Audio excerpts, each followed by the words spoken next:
Tonight, Beaumont City leaders moved one step closer to adopting a child safety zone ordinance.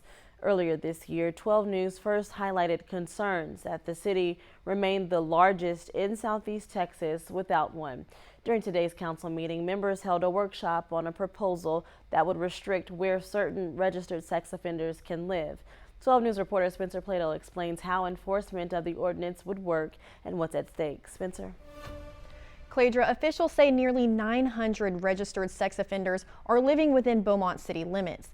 Now city leaders are weighing whether new child safety zones could help keep offenders farther away from places where children gather.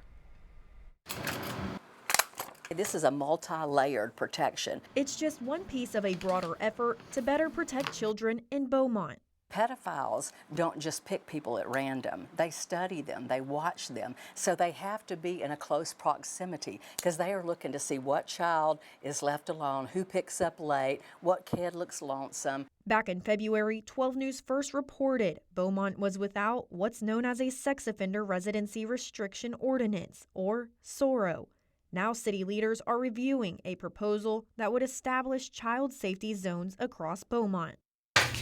12 News received a copy of the proposed ordinance. It identifies child safety zones as locations children commonly gather in, such as schools, public parks, or youth centers. The draft states that registered sex offenders whose offense involved a victim under the age of 17 may not live within 1,000 feet of the zone. It also says the restriction does not apply to registered offenders who already live in the zone prior to the effective date of the ordinance. The purpose of the ordinance is intended to be the protection of our children and not to be punitive to these individuals. For Beaumont Police, the proposal comes as the number of registered sex offenders continue to grow. We have 900 right now. It increased about 7% the last couple of years.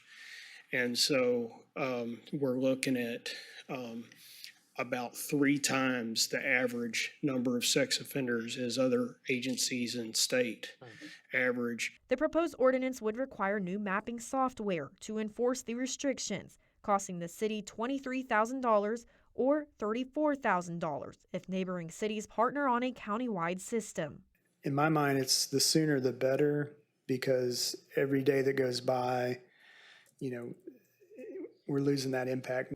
Even as a proposal, advocates say even discussing it is a step towards closing a gap they've pointed to for months. Our whole job is to find holes in the system. Where are we failing? Who are we not protecting?